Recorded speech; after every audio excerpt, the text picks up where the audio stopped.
Selamat datang di video tutorial Siswa Nero. Kali ini teman-teman saya akan menjelaskan modifier generate part ketiga. Jadi di dalamnya ada skin, ada solidify, ada subdivision, ada triangulate, ada volume to mesh, weld, dan wireframe. Oke, kalau begitu teman-teman bagaimana cara kerjanya dari 6 modifier di sini untuk part ketiga. Teman-teman jangan lupa like, subscribe, dan aktifkan loncengnya supaya teman-teman bisa mendapatkan video terbaru dari saya setiap minggunya. Jangan ragu mengikuti channelnya karena di dalamnya banyak tips dan trik bagaimana bermain desain dan animasi. Oke, kalau begitu langsung saja bagaimana ketika kita ingin memahami fungsi skin, solidify, sampai ke wireframe. Untuk yang pertama kita akan memahami bagaimana ketika kita bermain skin. Ya, kemarin kan sudah sampai screw, sekarang skin. Oke, langkah pertama dipastikan teman-teman, ini saya coba matikan dulu untuk si light-nya dan kameranya. Terus kemudian saya screen saya hidupkan, kemudian saya aktifkan. Oke, langkah pertama saya menggunakan objek yang ada di sini, yaitu kita coba ke edit mode. Terus kemudian kita akan coba untuk menseleksi satu bagian sisi, satu titik maksudnya, satu titik, lalu teman-teman ditekan Ctrl I supaya membalikkan arah seleksi ya. Jadi yang ini tidak terpilih, lalu tekan delete di keyboard. Setelah tekan delete lalu pilih vertex. Oke, saat ini saya sudah mempunyai satu titik ya, vertex yang dibuat dari mesh. Oke, saya coba tekan shift supaya posisi titik ini pindah ke tengah-tengah kursor di sini. Nah, saya lihat dari angka 3, lalu saya geser kira-kira di belakang aja. Saya kepengen sedikit bikin hewan kali ya, hewan lucu gitu ya. Sederhana aja, saya coba tekan E itu artinya untuk menambah extrude. Saya tekan E lagi, ini untuk buntutnya ceritanya. Kemudian saya geser ke kiri, saya tekan E lagi, mungkin untuk badannya. Oke, ini untuk mungkin lehernya, ini untuk kepalanya, kurang lebih kayak gitu ya. Terus saya seleksi di sini, kemudian saya tekan E lagi untuk geser ke belakang. Oke, lalu saya coba untuk tekan E lagi ke depan, lalu lagi kemari, kira-kira gitu. Nah, gitu ya kira-kira temennya. Oke, kemudian saya coba tambah lagi dari sini sama, lalu saya tekan E lagi ke depan. Oke, ini ada atur posisi bebas ya. Lalu saya tekan E lagi ke depan. Oke, terus kemudian saya coba untuk saya tambahkan ke belakang. Oke, ke depan lagi. Nah, kira-kira begitu ceritanya. Ini arahnya bebas ya teman-teman, sesuai selera ya. Terus ini juga sama, ini saya tambahkan E lagi kira-kira ke sini. Oke, sedikit agak kemari. Kemudian saya coba untuk E lagi ke depan. Oke, E lagi kemari ke atas gitu ya. Dah, kira-kira gitu. Ini juga sama, klik di sini, lalu saya tekan E. Oke, kemudian saya tekan E lagi ke depan. Oke, saya tekan lagi E ke atas ya. Kurang lebih kayak gitu. Kalau mau agak dipindahin di sini juga boleh. Oke, saya mempunyai kira-kira objeknya seperti ini. Jadi kalau nanti kondisi normalnya seperti ini ya, kadal kali ya. Oke, setelah sampai di sini baru kita coba untuk berikan efek yang namanya skin. Tada! Nah, saat ini skinnya sudah dapat, jadi sudah berbentuk seperti ini teman-teman ya. Oke, setelah sampai di sini teman-teman bisa dimodifikasi ya, bahkan bisa kita edit-edit lagi. Nah, kalau kita perhatikan di sini ada namanya kayak branch smoothing. Ini untuk mengontrol di setiap pertigaan atau perempatan. Nah, dia.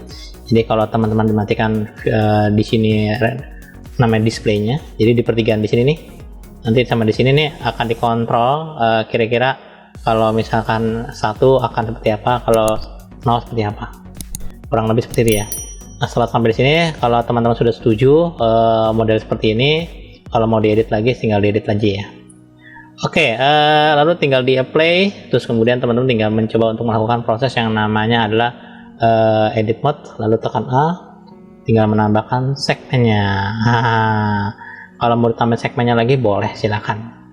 Ya, saya klik kanan lagi pakai subdivision lagi boleh, silakan. Tapi janganlah, cukup segini. Setelah sampai di sini, teman-teman bisa menggunakan fungsi-fungsi seperti kayak taruhlah sculpting ya. Oke. Nah, di sinilah teman-teman tinggal menambah segmen-segmen yang mau dibentuk seperti apa, apakah ininya atau ininya. Itu bebas ya teman-teman, silahkan. Badan-badannya mau digendutin atau gimana, kayak cicak gini. Oke, simple ya. Oke, ini kalau mau dikecilin berarti saya tekan min. Nah, kecilin lagi, kecilin lagi. Gitu. Oke deh, itu saja teman-teman bagaimana ketika kita bermain skin. Selanjutnya ke bagian berikutnya, kita general dulu. Oke, bagian berikutnya apa? Selanjutnya adalah solidify. Nah, solidify ini untuk apa sih? Solidify ini teman-teman biasanya untuk memberi ketebalan pada permukaan ya. Biasanya kalau kita membuat tekstur interior atau helm ya, kalau teman-teman pengen tahu cara bikin helm lihat di video saya mengenai 3D cartoon picking. Nah, itu dia, silakan. Oke, langkah pertama teman-teman dipastikan diseleksi bagian-bagian yang mana yang mau dibuang. Kira-kira saya ini aja yang saya buang, yaitu face. Ini kesannya nih bolong ya, tipis kayak triplek, kayak kertas. Nah, bagaimana supaya kelihatan padat teman-teman? Nah, teman-teman cukup diaktifkan. Terus kemudian saya ke solidify. Nah, di solidify inilah kita bisa mengontrol tingkat ketebalannya seperti apa, tinggal diatur ya. Di sini juga boleh dicoba dibikin lebih rata atau bagaimana, diatur lagi sesuai kebutuhan. Terus kemudian teman-teman juga bisa mengatur ketebalan seperti apa, bebas sebenarnya. Oke, di sini juga ada fill-nya kalau dimatiin berarti kopong di dalamnya, jadi kopong kayak gitu ya. Sebentar, wireframe mungkin saya hidupkan dulu deh, biar teman-teman bisa kelihatan. Terus kemudian kalau misalkan saya centang di bagian belakang fill-nya di depan, ini saya matikan. Jadi ini nanti bagiannya agak bolong ya. Ini kalau kompleks, kalau simple dia agak bolong di sini. Nah, jadi kayak ada kotak. Simpel ya. Jadi fungsinya ini untuk apa sih?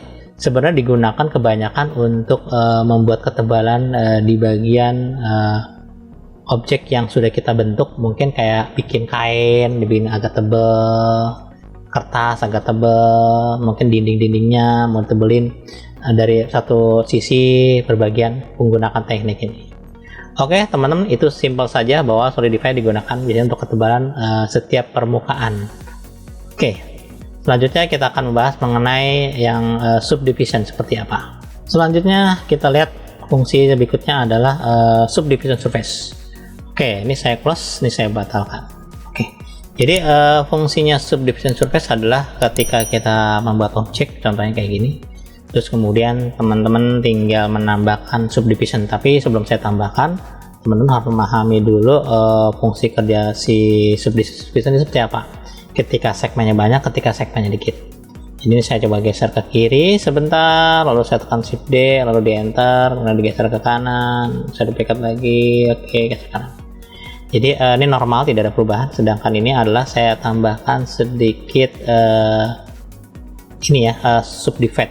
Oke, yang terus kemudian sebelahnya juga sama. Saya tambahkan juga, klik kanan, saya edit mode dulu, lalu klik kanan, subdivide, klik kanan, subdivide, klik kanan, subdivide. Lihat perbedaan tiga objek ini ya. Jadi pertama segmennya dikit, ketika segmennya banyak akan terjadi seperti apa, ketika segmennya dikit seperti apa.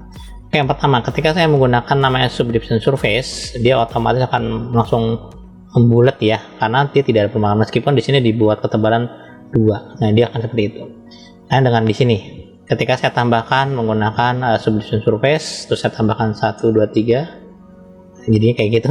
Sedangkan ini subdivision surface kalau makin banyak seperti apa segmennya, padahal sama-sama 3 ya. Kalau di sini, kalau segmen dikit dia akan jadi bulat, kalau di sini dia akan sedikit rounded, dan ini akan makin tajam bentuknya. Itu dia proses menggunakan subdivision surface. Lalu bagaimana dengan kasus kalau kita bikin modeling? Oke, ini saya hapus dulu ya. Oke, mungkin kasusnya saya coba bikin satu bentuk seperti sofa, teman-teman. Jadi kita buat objek cube, mesh cube seperti biasa. Terus kemudian di sini saya coba edit mode, kemudian saya coba untuk geser satu sisi saja. Yang di sini. Oke, saya turunkan bagian atasnya, saya bawain. Ya, jadi teman-teman kita coba di sini. Kalau misalkan taruhlah saya kepengen menambahkan segmen di sini 1, oke, 2, 3, oke ya, terus bawa ke belakang juga sama 2, 3 juga. Nah itu dia. Di sini saya tambahin juga, di sini saya tambahin juga. Oke, kira-kira gitu ya. Nah dari sini saya kepengen sedikit diberi taruhlah langsung menggunakan yang namanya subdivision surface. Dan otomatis jadi seperti ini ya. Nah itu dia. Nah, ketika kita menggunakan subdivision dengan kondisi normal level 1, teman-teman, dan ketika kita bermain edit mode, terus kemudian saya pakai yang namanya saya seleksi bagian atasnya. Di sini 1, 2, 3, 4, 5, ini tambahin lagi. Oke, saya menggunakan shift ya, dan saya kepengen di seleksi ini juga sama, saya tambahin. Kemudian saya coba extrude ya. Ketika di extrude, lihat teman-teman ya, ini kondisi saat ini di setiap di sininya tuh kurang rapih ya. Saya naikin dulu deh ya, sampai di sini dah cukup. Kalau sampai di sini saya coba tambahkan level 3, misalkan 2 aja deh contohnya. Kita bisa ngeliat di bagian lengkungan di sini tuh kayak landai. Nah, ketika bermain subdivision, ketika kita menggunakan yang namanya loop, terus saya tambahkan di sini, tambahkan lagi. Jadi prinsip dasar adalah ketika ingin membentuk sudut yang tajam, berarti harus menambahkan segmen. Begitu pula dengan di sini. Ketika ingin menambahkan sudut di sini, saya tambahin lagi di sini 1, 2, 3, dan makin tajam. Gitu teman-teman, prinsip dasarnya gitu ya. Jadi ketika teman-teman ingin membuat objek yang sifatnya bersudut, yang ada lipatannya, pastikan segmennya harus rapat. Itu intinya gitu. Jadi sama aja kalau teman-teman sedang modeling bagian atas di sini. Cek di sini saya menggunakan ini aja. 1, 2, 3. Ketika saya kepengen meratakan bagian atas ini, teman-teman jangan di-extrude terlalu jauh ya, jangan terlalu jauh kayak gini. Nah, itu nanti akan panjang. Tapi kalau teman-teman kepengen bener-bener rata atasnya, extrude sedikit aja. Nah, turunkan lagi, extrude dikit lagi. Nah, makin rata, beda dengan sebelah sana. Itu fungsi kerja ketika kita bermain subdivision. Jadi selain dia menghaluskan, kita juga bisa mengontrol menggunakan wireframe. Rangkanya seperti apa. Oke teman-teman, itulah subdivision surface, bagaimana cara kerjanya. Selanjutnya kita akan bahas yang lainnya. Selanjutnya kita akan bahas mengenai triangular ya. Jadi triangular ini adalah perubahan dari rangka ya, kalau kita perhatikan. Jadi di awal saya menggunakan namanya monkey, terus kemudian saya coba untuk hidupkan wireframe-nya. Iya. Kalau kita lihat dari dekat, teman-teman, di sini ada modify, terus kemudian saya pilih namanya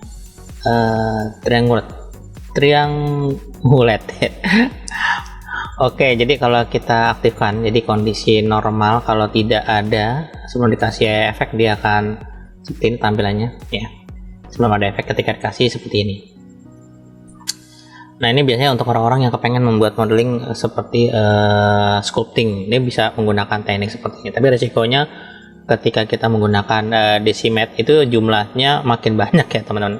Ini dia teman, kalau kita normalnya, kalau misalkan kondisi belum hidupkan, dia itu adalah 500. Ketika dihidupkan fungsi sebagai triangular, dia akan menjadi 900. Itu dia ya. Tapi resikonya jadi banyak, jadi ya. Oke, saya tutup lagi. Kita konsentrasi di sini. Di sini ada jenis-jenis model rangka yang disiapkan oleh si 3D Blender. Ada yang defaultnya adalah shoot face original. Ini dia arahnya ke kiri, teman-teman. Di arah ke kiri, arah dari frame segmennya ke kiri itu ya. Terus kemudian kalau misalkan saya menggunakan yang beauty, sebenarnya sama jatuhnya, cuman di sini nggak kelihatannya agak di bagian bawah. Nah, biasanya di sini polanya di bagian matanya. Nah, di bagian matanya, teman-teman, kalau kondisi di shoot face original, dia arahnya satu arah ke sana gitu ya. Sedangkan kalau kondisinya diganti ke beauty, meskipun sama tapi dia agak miring ke bawah. Nah, itu dia yang membedakannya, teman-teman. Ketahuan ya, ini polanya doang dia agak beda sedikit. Oke, selanjutnya di bagian yang fix. Kalau fix ini arahnya kan saat ini ke kiri ya, yang ini nih. Sekitar kiri fix, dia arahnya kebalik. Nah, satu sisi kebalik, jadi menjadikan satu titik di sini kurang lebih. Itu dia. Oke, itu hanya pola doang berubah ya. Pada dasar nanti outputnya untuk modeling sculpting itu biasanya begitu.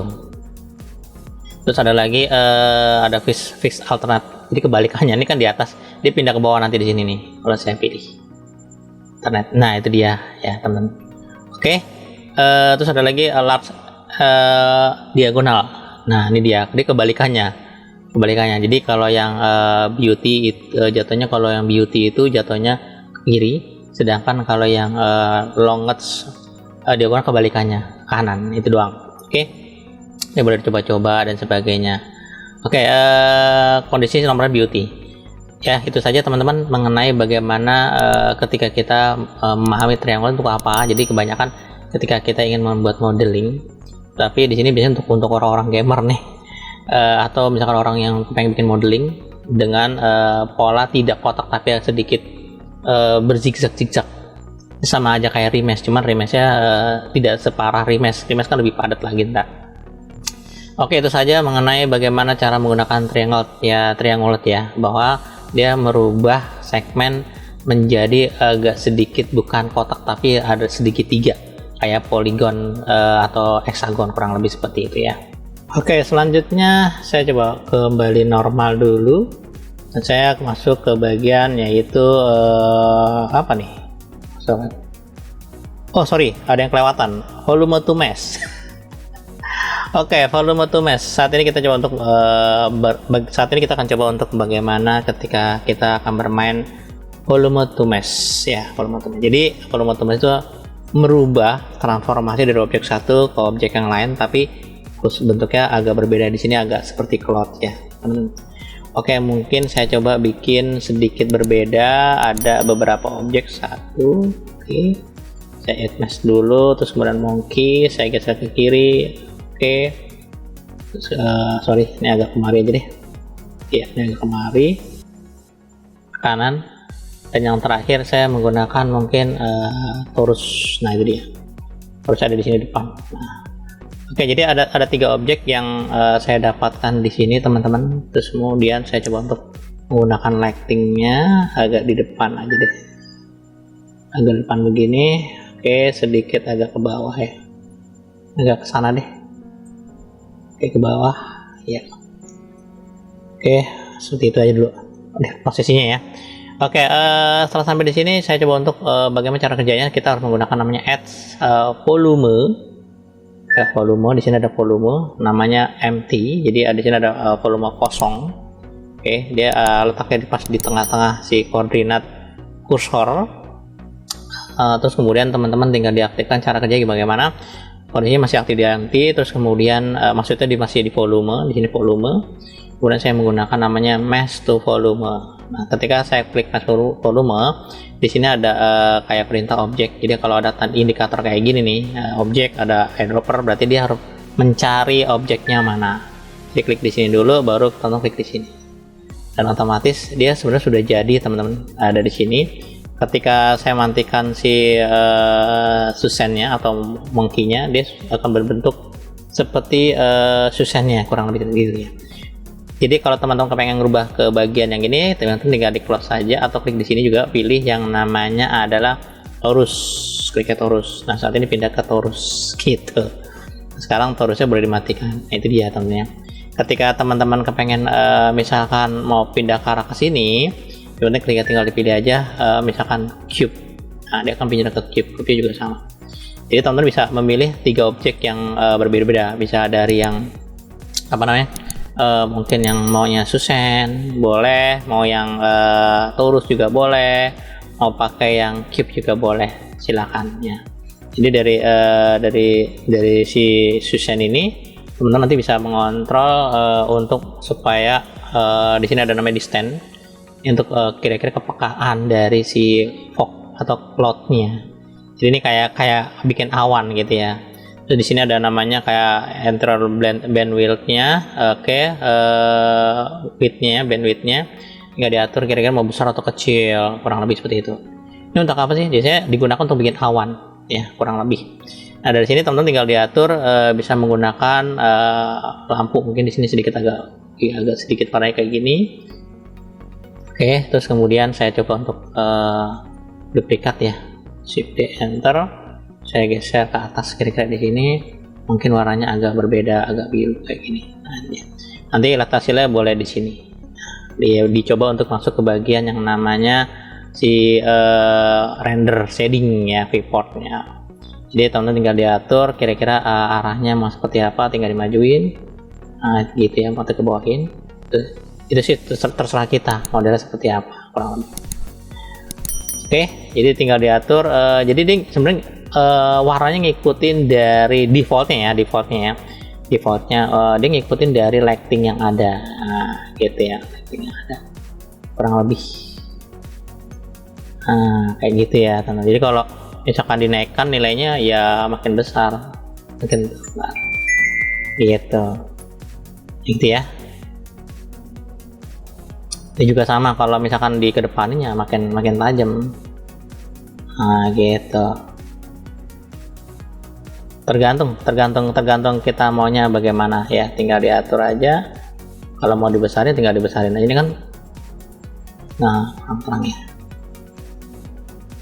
Oke ya teman-teman, jadi cara kerja si volume fog lagi volume mesh. Jadi dia mencoba untuk merubah dari objek menjadi float. Dia mengikuti gitu ya, kayak ngerekam bentuk gitu ya. Oke, itu saja untuk yang volume to mesh. Selanjutnya generate khusus ada namanya seperti tadi Tringol sudah ya teman-teman. Weld ini untuk apa sih? Weld ini paling gampang gini. Jadi dia menyatukan vertex teman-teman, menyatukan vertex. Jadi kalau misalkan saya punya seperti sphere, paling gampang sih kelihatan sphere. Oke, di sini kalau kita perhatikan ada seperti sphere yang wireframe di depan. Perhatikan bagian atasnya. Jadi kalau misalkan teman-teman menggunakan weld ya, dia akan mencoba untuk menggabungkan beberapa ini dia weld ya. Terus kemudian saya coba untuk geser ke kiri. Oke, ketika weld ini dinaikkan teman-teman ya, menggunakan nilai distance-nya, teman-teman bisa ngelihat bahwa ada segmen-segmen yang menyambung dari sudut ini, nanti nyambung. Jadi intinya dia akan mencoba untuk menghubungkan ini ke kemarin, ini dihubungkan, nanti ini dihubungkan, nanti dihubungkan itu ya. Jadi selalu begitu ya, ketika digabungkan jadi kayak gini tuh, digabung lagi, nanti bawahnya gabung lagi, ini nanti gabung lagi, jadi semuanya akan menggabung. Nah, dari pusat titik poros yang ada semuanya kurang lebih gitu. Jadi akan lebih, jadi digabung-gabung ke semua vertex, dia akan menciptakan penggabungan beberapa vertex kurang lebih. Dan ini juga bisa diterapkan menggunakan modeling yang lainnya gitu ya. Jadi mungkin hanya di bagian tertentu yang mau ditampilkan, semuanya nih all ya, kurang lebih kayak gitu ya. Jadi kalau di sini ada nama connected ya, itu beda lagi tampilannya teman-teman. Nah, lihat nih kalau all, nah dia agak berbeda, tapi kalau connected sendiri agak berbeda tampilnya. Nah, itu ya. Oke. Jadi kalau saya klik connected, dia akan mengconnect sebagian, sama aja sebenarnya prinsip dasarnya. Dia juga menggabung. Nah, menggabung. Jadi ini nanti digabung sama yang ini digabung sama yang ini digabung sama ini, gitu dia caranya. Jadi menggabungkan setiap vertex-vertex yang berdekatan, kurang lebih seperti itu. Terus ini juga bukan di sini ada pilihan, ada vertex group. Nah, ketika teman-teman mendapatkan vertex group, berarti teman-teman harus menciptakan satu vertex yang dipisah. Maksudnya gimana sih? Jadi kalau misalkan ini saya hapus dulu deh sebentar ya. Jadi gini, ini buat animasi juga bisa. Jadi kalau ada tanda-tanda kayak gini, ini bisa dianimasi, masih aman. Jadi bisa dianimasikan juga. Jadi teman-teman gini, penggabungan vertex-vertex yang ada di sini, teman-teman. Jadi itu bisa ditentukan. Hanya ini kan semuanya nih, semuanya, wah gitu ya, digabung semuanya sampai ke bagian connected juga semuanya, sampai ke bawah gitu kan. Nah, misalkan teman-teman kepengen hanya menggabung bagian atasnya doang nih gitu kan, saya kondisi 0. Nah, teman-teman boleh diaktifkan ke sini, lalu teman-teman boleh ke edit mode, kemudian diseleksi bagian yang mana yang mau dijadikan sebagai area yang terpilih menjadi sebagai area yang akan di vertex di weld ya, akan digabung. Jadi teman-teman tekan angka 1 dulu, diblok dulu sebagian, misalkan yang atas aja deh, misalkan gitu ya. Nah, yang atas ini teman-teman kalau ada perintah vertex group, berarti teman-teman harus membuat grup untuk si vertexnya. Kliknya di sini, misalkan gabung atas saja, misalkan gitu ya. Oke, kalau udah langsung di assign aja. Setelah di assign, kita coba, saat ini belum terjadi apa-apa, jadi teman-teman harus ke wake pane dulu untuk memastikan efeknya seperti apa terjadinya gitu ya. Oke, saya coba untuk ke bagian titik atas. Oke. Ini bukan vertex, maksudnya pilih yang wake pen mah. Nah ini dia. Nah saya sudah seleksi ya, tadi baru saya send. Jadi warnanya seperti ini. Jadi nanti akan terpengaruh menjadi efek wild itu seperti yang atas saja. Oke, saya kembali ke modifier, terus saya coba hidupkan di sini. Nah, lihat. Sorry, kenapa ini kena semua, teman-teman? Dikarenakan fungsinya belum dipanggil. Nah, ini masih kosong. Ini saya nolin dulu. Jadi saya panggil dulu di sininya. Ini adalah vertex group yang kita buat tadi di sini. Gabung atas ya. Oke, klik di sini, lalu pilih yang ini. Dah. Sekarang ketika kita animasikan atau kita gerakan, dia hanya sampai atas doang. Yang bawahnya tidak terpengaruh. Nah, ini cocok nih kalau misalkan tangannya putus ya kan, seolah-olah putus terus kemudian seolah putus terus dia berubah menjadi satu lagi keluar tangannya. Nah, itu cocok buat animasi kayak gitu. Ini pun kalau misalkan udah di object mode juga sama, ketika digerakin dia bergerak di bagian tertentu, di bagian yang lainnya enggak. Itu dia. Oke, teman-teman, jadi wild itu dia menggabungkan vertex yang ada di sekitarnya. Sebenarnya masih banyak lagi teknik yang lain menggabung, tapi ini salah satunya adalah teknik seperti itu kurang lebih mengenai wild. Dan yang terakhir, nah yang terakhir apa nih? Yang terakhir kita lihat dulu di bagian bawah, yaitu wireframe, teman-teman ya. Wireframe. Jadi wireframe itu untuk apa sih? Jadi gini, terkadang kita mempunyai objek ya, ini bisa dipakai untuk exterior interior. Ya enggak juga sih, kadang-kadang buat modeling animasi karakter juga, wah maunya dari rangka dulu baru ke objek yang lain. Jadi dari sini saya pilih namanya wireframe langsung, teman-teman. Nah itu dia wireframe ya.